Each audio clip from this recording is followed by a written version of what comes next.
Welcome to Tweener Madness, the high-stakes startup showdown where 8 promising companies go head-to-head for a $25,000 investment prize from the NC Tweener Fund. Each episode, founders from 2 companies will step up and pitch their vision to our selection committee. They'll face tough questions, defend their business, and make their case. Then, after both have had their shot, the selection committee will decide who moves on and who's heading home. This is the Exceptional 8, where only the sharpest startups survive. Now, here's your host, general partner of the NC Tweener Fund, Scott Wingo. Okay, we are at the very end of the Exceptional 8 of North Carolina Tweener Madness, Matchup 4. This matchup features 2 consumer-type companies, but extremely different.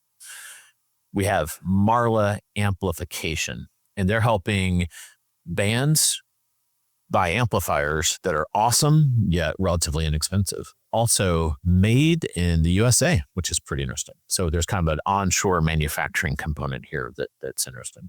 Also, they're from Asheville, so out west. And then we have Build-A-Bookie, which is helping a platform aimed at modernizing prediction markets for small groups that want to have kind of fun predicting things and seeing how the outcomes go and keep track of that. Let's start the round by watching Marla Amplification's video. What's up, everybody? I am Anthony Hernandez, the proud founder of Marla Amplification. Welcome to my shop. Sorry, it's a little bit of a wreck. It's busy. It's freaking awesome. Marla Amplification is such a necessary brand for our community of guitar players. Inflation has hit us hard. The average guitar and guitar amplifier has gone up about 250 to 300% per SKU across the board. That sucks. That's way higher than almost every other recreational industry. On top of that, about 70% of US manufacturing has shifted overseas. And then with that comes higher failure rates, about 3 times higher failure rates. The average payment for musicians over the last 2 decades has not changed a penny. So people are spending more. They're spending more often because all their stuff's breaking, and yet they're getting paid the same. That's why we exist. We build high quality, low cost guitar amplifiers designed not only to meet the everyday needs of the gig musician, but to meet their budget. We want to meet 80% of where customers are with our products. We find ways to do that. So let's talk about who some of our typical customers are. Nick is a full-time guitar instructor, plays out on the weekends. He is a workhorse of a musician. He needs a product that is just as much of a workhorse as he is. That's why he chooses Marla amps. Jeff, on the other hand, works a pretty typical 9 to 5. He is the most passionate guitar player you'll ever meet. That's every guitar player that plays in a band. And he wants a product that elevates his sound well above all of his peers. And that's why he chooses Marla amps. They make up about 70% of Marla amps customers.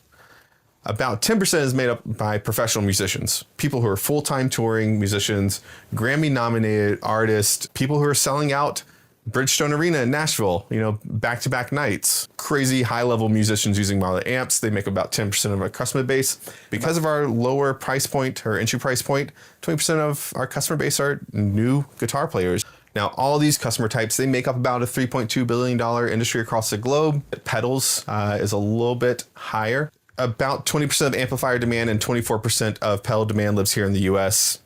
I will also say musicians were not really known for being that mentally stable, but our market's pretty darn stable. 7.7 compound annual growth rate projected to go through 2032 at this point, which is pretty freaking awesome. There's tons of amplifiers made in the US, but their starting price points usually around $2,500 to $3,000. The only things you can find under $2,000 at this point are going to be made overseas with PCB boards, OSB or particle board cabinets, a bunch of cheap components that guarantee those products have a life expectancy they can count on one hand. And that's not Marla amps. We provide products under $1,500. They're going to last a lifetime and sound incredible. They're going to sound like everything else made in the US. This year, we're going to hit about $600,000, growing at a pretty fast rate as well, 5% month over month, which a lot of companies in our industry are happy with 5% year over year. We can control that 5%. We actually are kind of keeping it a little bit conservative at the moment. mostly just for cash flow reasons. And now we're just kind of looking forward to longevity and sustainability and having great cash flow as a part of that. So we're going to be smart about it because this is a brand that's going to last a lifetime. This isn't a sprint. It's a marathon. That sounds so stupid and cliche, but it's true. Whatever. We're a pre-tweener, if you will. But that means that your investment would go so much further for Marla Amplification. Literally what it's going to do for Marla Amplification is we're going to be able to hire 2 people. That frees me up from a lot of production and lets me focus on business development to ensure that we are creating the demand. We're going to be able to ramp up our pedal introduction into the markets. Instead of doing one every 3 months, we can do one a month. That's going to skyrocket not only D2C or direct consumer sales, but it's going to make a appetite for new dealers a lot larger. So dealers want to bring us on so they can partake in this new brand that's introducing products in 2 categories. Everybody in our industry wants the latest and greatest and hottest thing. Marla, to me, she was a dog. Marla to you could be this unicorn. I think U.S. manufacturing is something that a lot of people are starting to invest in now. And why not invest in the arts while doing it? Thank you so much for watching. Hope you have fun going through the rest of the applications, but not as much fun as you had with me. Have a good one. Bye. All right, let's welcome to the stage Anthony Hernandez. Hey, Anthony.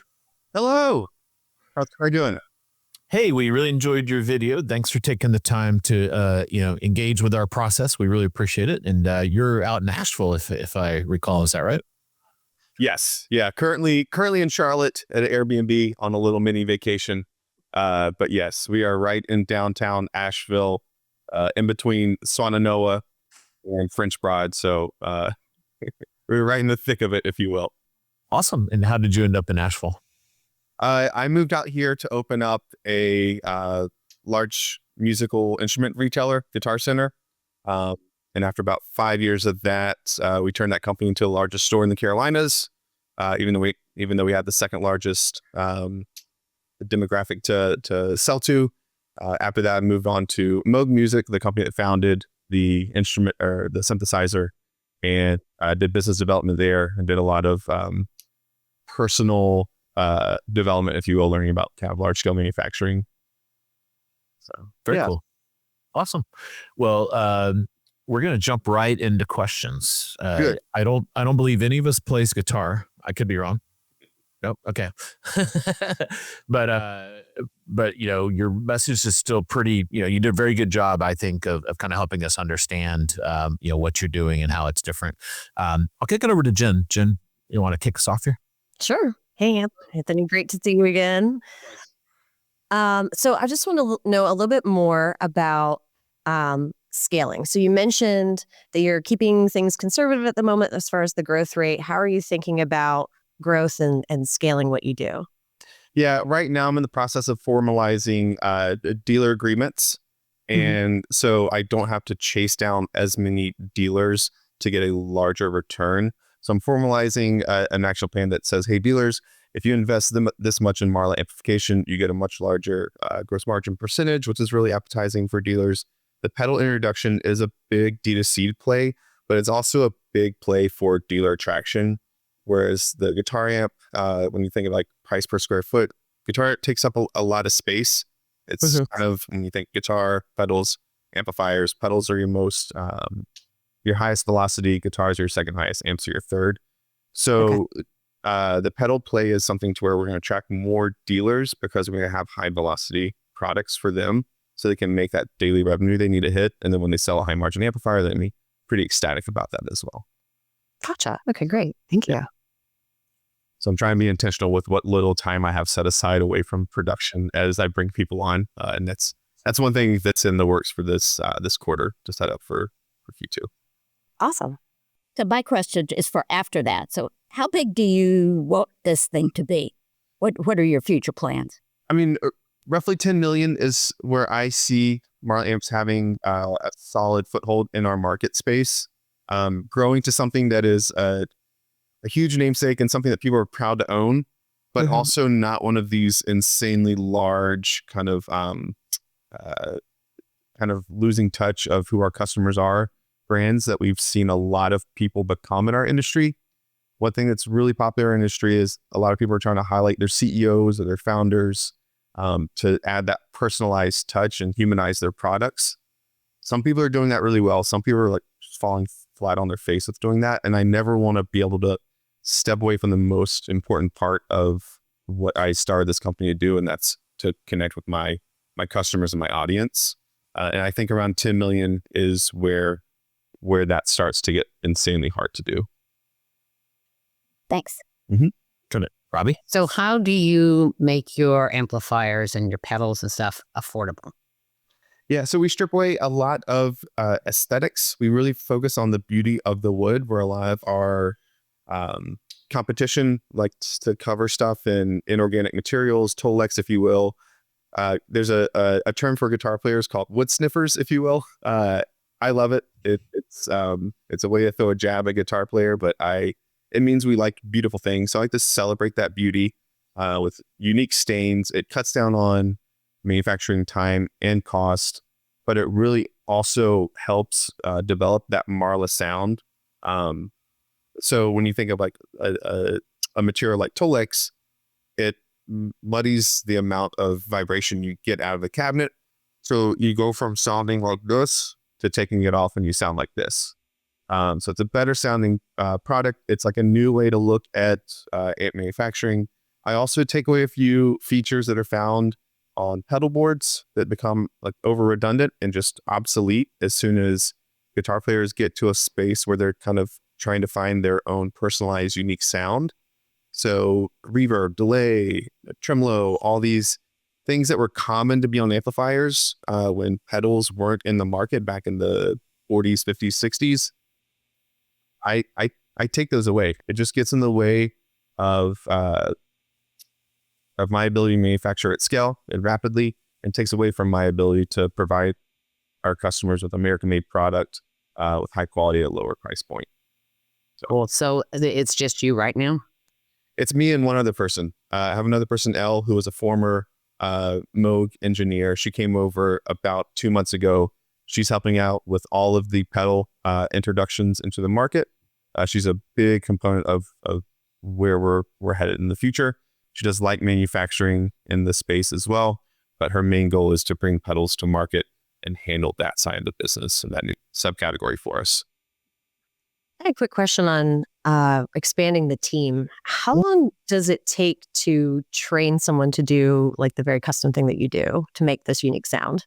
And that's a great question. And this will sound a little bit prepared, and I'm so sorry for this. But I'm in this really pivotal point to where I'm trying to act fast throughout Q2, because at the very end of Q2, the remainder of Moog manufacturing gets moved overseas. There's going to be a lot of highly qualified instrument builders that are going to be out of a job.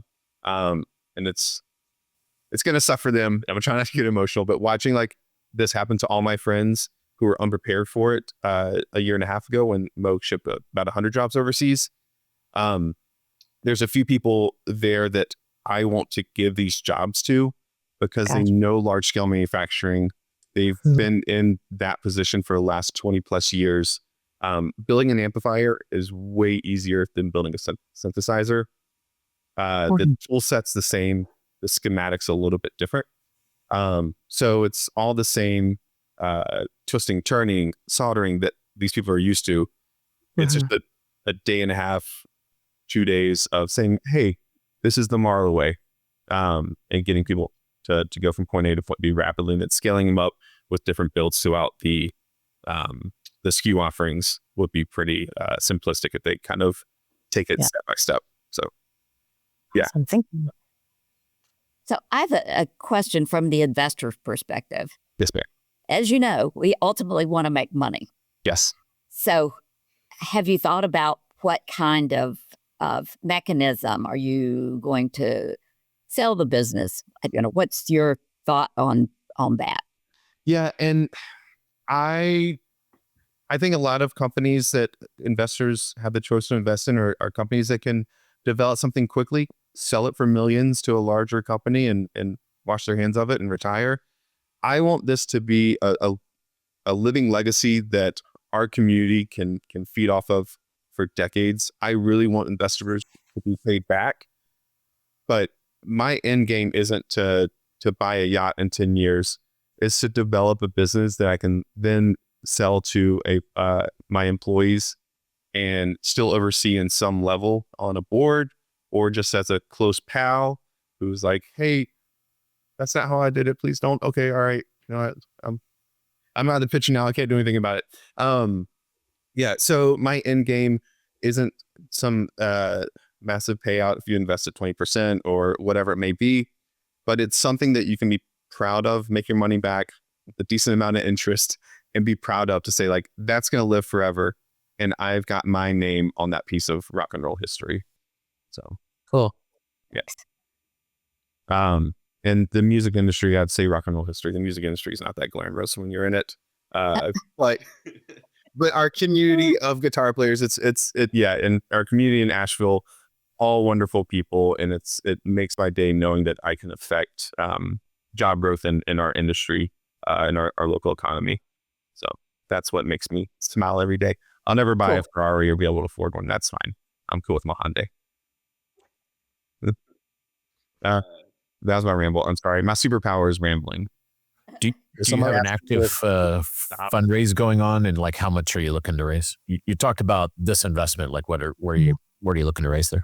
Yeah, I'm looking, if I were to really go hard after seeking an investor, I'm really taking my time finding the right person or the right team. I am looking for around $300,000. So about $90K of that I want to use for my ability to bring on raw materials and provide new dealers, and after about 25 dealers, new distributors with 90 days financing. It's something that nobody in the industry does, but giving people the chance to sell a product before they have to pay you for it is going to be very aggressive with our ability to reach the entire globe, starting with the US first. And one big thing that you probably might remember from the first or second slide is like Marla Amplification is all about accessibility. The first half of that is price and ensuring that people get something that lasts a lifetime. The second half of that is making it to where they can walk into a shop, hear the difference between my Marla amp and a Fender Hot Rod Deluxe or whatever the competing product is, and see that difference and believe in that difference, and then want to be a part of this brand. So yeah, and I can dive down the entire long list of what that 300K would break out into, but that was good. Okay. Yeah, you gave us a good big picture.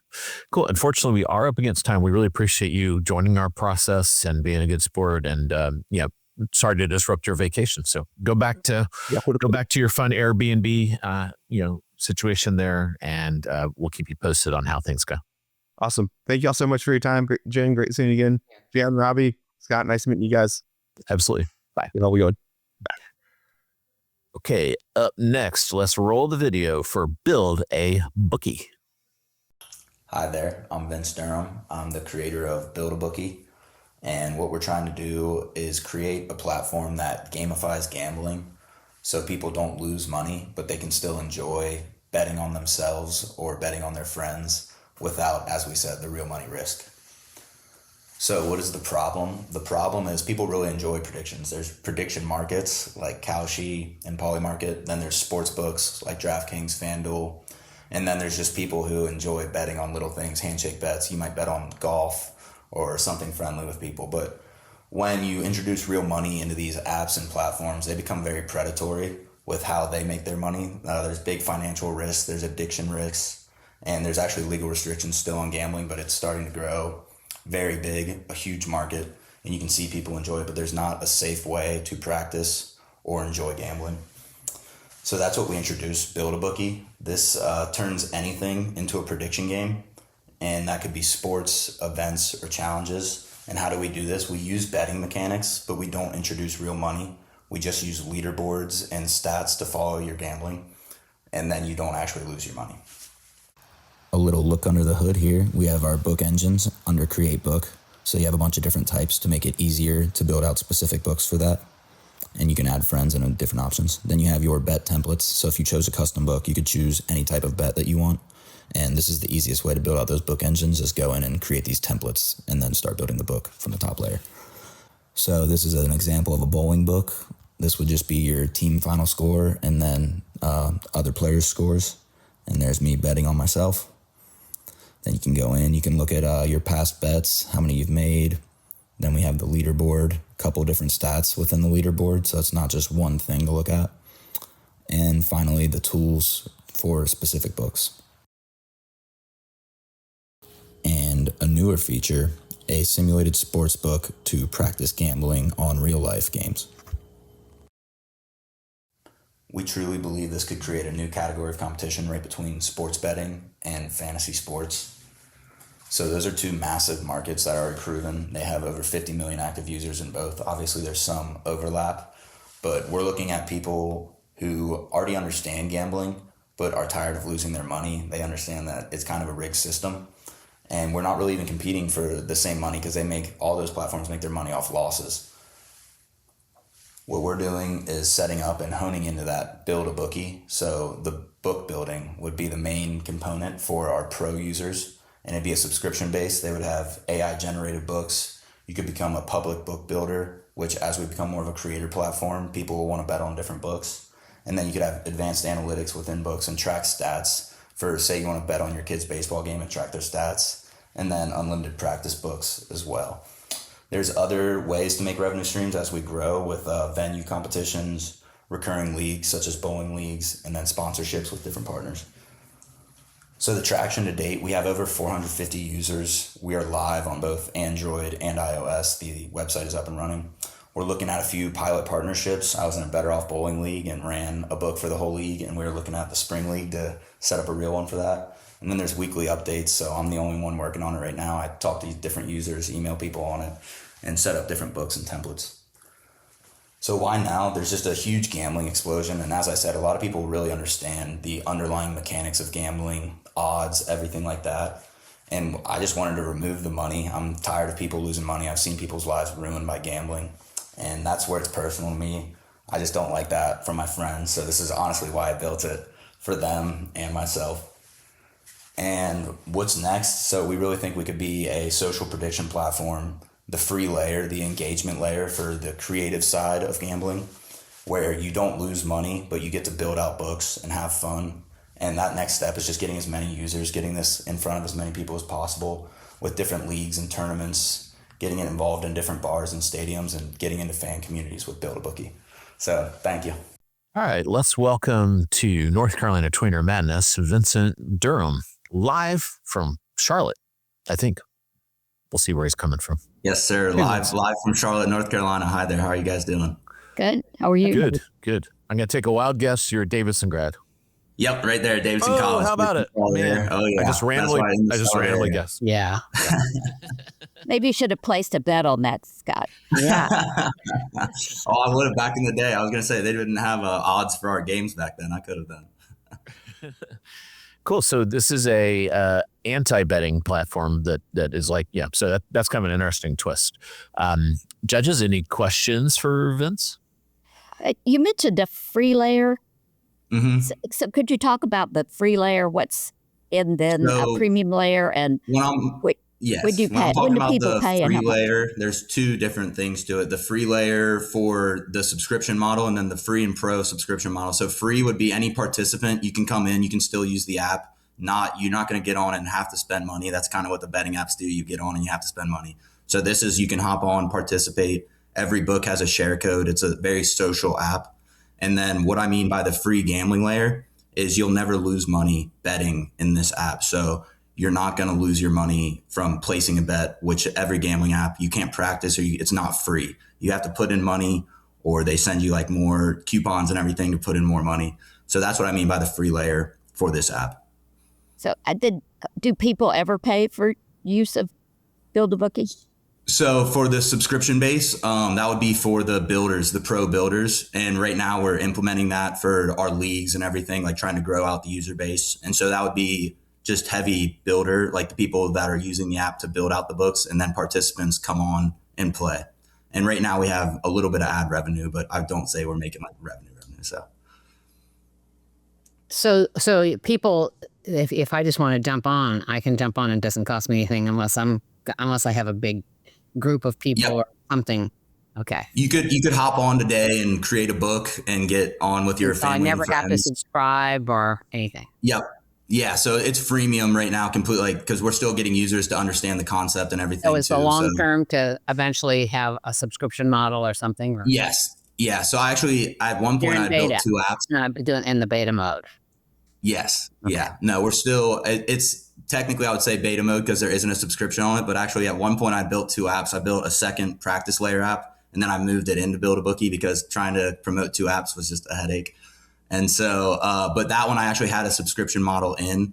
So I know how to build it out and put it in, but I just haven't done it on Build-A-Bookie yet because when you're saying you're the free layer, it takes away from it a little bit when you put in a subscription and you're not completely free. So just want to make sure all the users Please understand. use free though. You're free from having to actually gamble money. So maybe that's Yes, and that actually it takes away a lot of regulations when you take out when you gamify the gambling. It's not actually you have to risk Well, I bet something. you can do it on the side.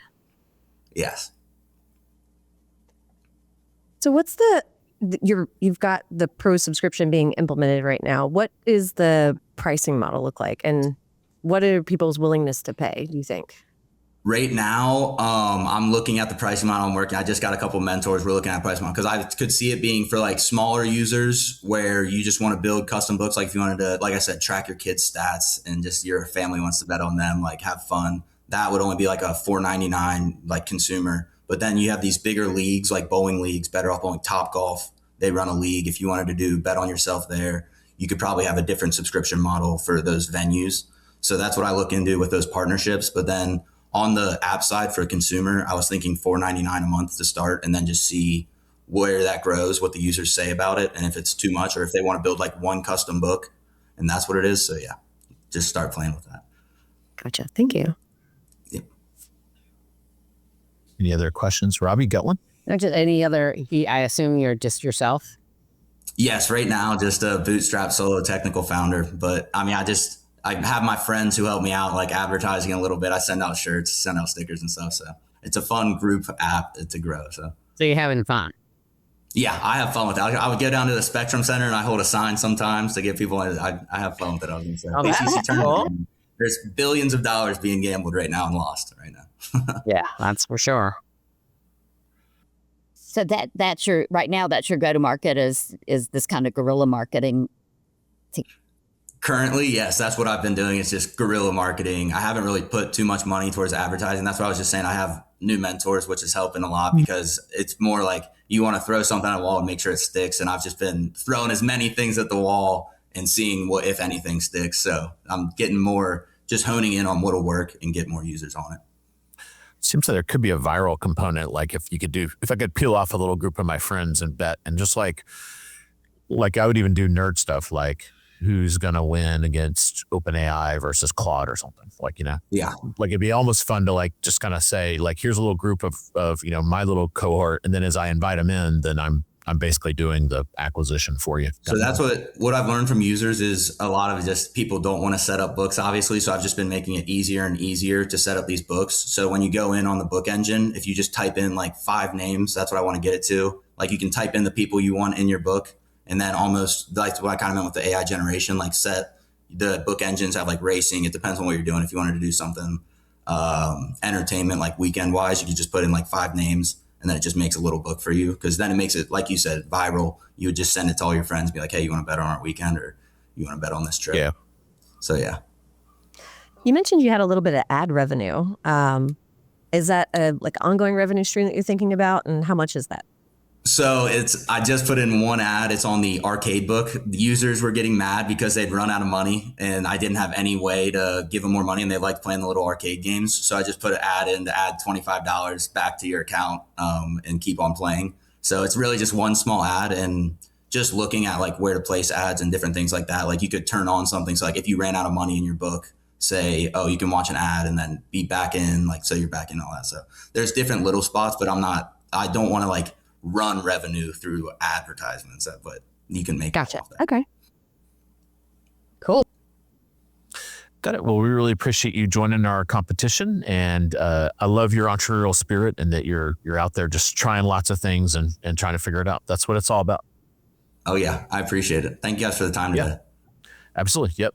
You're welcome. Good luck with it, and we'll keep you posted on the results here shortly. Perfect. Thank you, guys. Thanks. Thanks.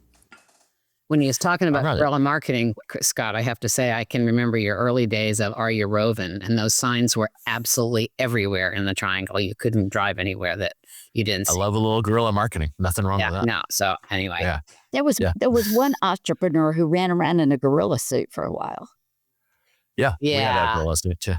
We had a suit as well. Justin, I think Justin is his name. Justin Miller. Cool. All right. We're kind of tight on time. Let's just jump right on in. So this was our consumer round, and just to remind everybody, we had amplifiers, which is a physical thing for guitarists, and someone that's kind of doing an app that is a non-betting prediction market app to kind of like provide an alternative for people that don't want to put money into the equation. Let's see. I'll pick on Robbie. Robbie, you want to kick us off on what you're thinking here? So I like Marla. I mean, they're both interesting. I mean, I like Marla's passion and all that kind of stuff. The downside is that the exit. I mean, if the decision is based on this being a traditional, exit, then that's not going to, probably work out. Although, as we've seen in other times we've all invested where it looked small and suddenly it grew and grew and grew and became much more than the entrepreneur wanted, but it all still works. So I think we have to, I think we take I'm going to go to 10 million and I don't want to do anything else. I think we take it with a grain of salt. It's his passion right now. It's his baby, and he doesn't want anybody to mess it up or change the color of its hair or, anything. So based on that, I think Marla, because I think he really understands what he's doing, and Build-A-Bookie is interesting. It's just this whole app and betting and non-betting is just, it's just so crazy right now and confusing. And so, but he's got a lot of drive, so I think he'll figure it out. But right now, I'm on Marla. Jen, what are you thinking? Yeah, I completely echo Robbie. I'm with Marla as well. I think, same thing with the exit opportunity. It does seem like he's very protective, and he does have a very clear mission, because he could charge a lot more for these and people would probably pay. But I like that he's trying to make sure that it still stays accessible to the new guitar players. For me, that's, kind of a signal of like, you're getting people when they're new guitar players and now they're going to love this brand and just be loyal to that brand forever. So there's some long-term looks in there. I think it probably could grow bigger than he even wants or expects it to. I'm on the Marla side. Okay. Jan? Well, I'm gonna go. I'm not there. I think Build-A-Bookie is very early. He's very eager.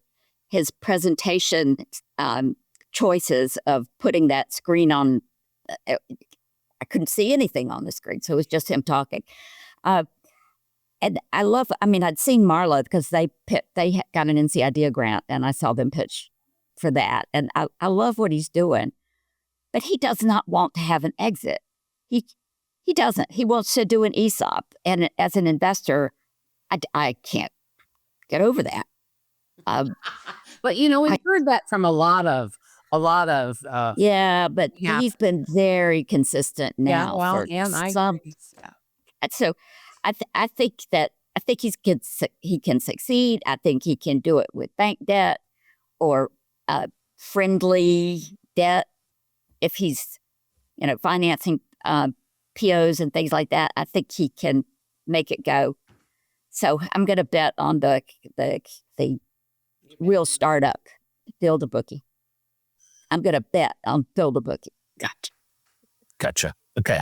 We have dissensions. So which is fine. That's you guys are all independent thinkers for sure. So it had to happen. Yeah, and I knew. I mean, it's just you have to. Yeah, I mean, I totally get it. Again, I don't disagree with you, but it is. Yeah. If he given some, with some indication that there might be a way for an investor to get a return, That's it. But here's the thing. Think about it. Aren't you happy he's telling you that now? Oh, yes. Is that Oh, on the absolutely. investment? So that's the other piece I like. Of him. Absolutely. He is, you know? I love the guy. I mean, I think he's great. I think he was a good person to get an NC Idea grant from. I don't remember if he won or not, but I think he did. I think don't so. remember. I think he did. Yeah.